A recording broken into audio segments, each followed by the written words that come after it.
While we wait for it to load, I welcome you to this week's video demonstration. This builds on the previous week. In the previous week, it's been on individual demonstration, but this week I shall be showing you the Library Manager API, which is a collection of API or endpoints built by my team. It's a collaborative work.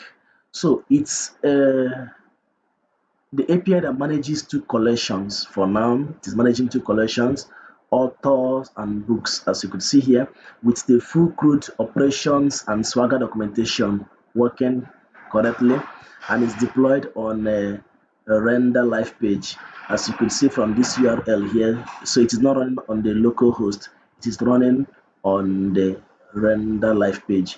All right, so let us try out the endpoints. First of all, let's go by this. We get the authors. As usual, click on execute. You'll be able to see all the authors that have been entered in this database. All right, let us go to the next endpoint, which is about posting an author. We could decide to click on try it out as usual, then modify these details. For instance, let's decide to put this as Leonardo. Then let's write this as Da Vinci. Let's change this to Italian. So let's leave other details and maybe do modified in the updating part. So we execute it.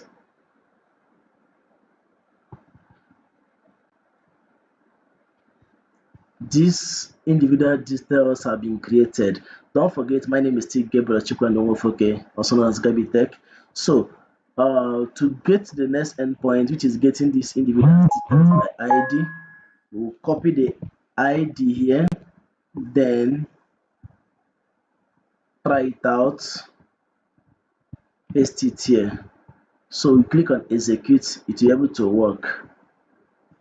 Now let us try copying this so that it will be updated in the update endpoint, which is this put.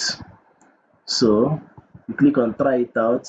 I copied those details so that I will not be adding them differently. Okay, so I cut this ID into the location where it's supposed to be. What do I need to change here? Maybe I realized that Leonardo is not. Okay, let's change his biography to something else. Perhaps one of the most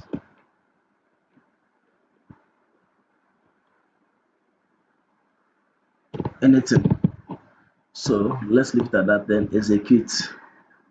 Okay, we need to change this. That also shows a data validation implementation in this project. Okay, so it returns it that it is not a valid data. So I will execute it now because I've modified it. It will go through. So this Leonardo da Vinci has been created. Now let us try deleting that individual's details. We copy the ID, then click on try it out, paste the ID here, then execute. It shows it's been deleted successfully. Now let us get to the books endpoint. In the same way, you click on try it out, then execute to see all the books. Now you see all these ones have been entered before and by other teammates in this group. To post another book, I already posted some before, but let's try it out again in this demonstration. For the title, let us name it Eze Goes to School. All right. For author's ID, could be any number. Let's just write anything there. Then the publisher's year, let's make it 2008. The international standard book number, let's also add any number there. Then the genre, let's make it poetry. Okay, So copy is owned. Let's make it this number. Any number could go. Number remaining, about 40 pieces are available now. So let's click on execute. If this is a valid data, it would be recorded as a successful entry. All right, so this is being created successfully. We'll be able to post this. To get that by the ID, I already copied the ID. Click on try it out, paste the ID here, execute as usual. In that case, you would see it. These individual details are here. As it goes to school, let me just copy these details, but we'll be careful not to make mistakes about them in updating it, because here we have numbers that would also be made to be in strings. All right, so let me paste them here. Let's say I'm changing this from poetry to prose. Right, so let's still put this in quotation and this number 2 in quotation, in quotes. Remove the comma, then execute.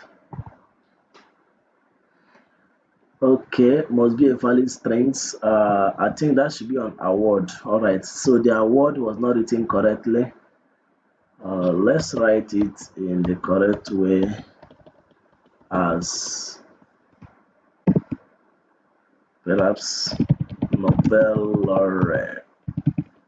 I think that's okay. This also shows there is error handling implementation in this project. We could also go to the VS Code and see it in the author controllers as well as book controllers file, as well as in the utils.js file. Here is the index.js file of the utility, where there is a global error handling to handle all this. Now, to delete these individual details, we could just click here, copy the ID, and then click on try it out. Paste the ID here, execute. We would notice that it's been deleted successfully. All right, personal contribution. We are on setting. I set up this Swagger UI Express and then added the UI Express into the app.js file. I also configured the SSH authentication to connect my local machine to our team's GitHub repository, and then submitting a pull request to follow proper Git workflow. All right, so thank you for watching this and thank you for reviewing this. See you in the next.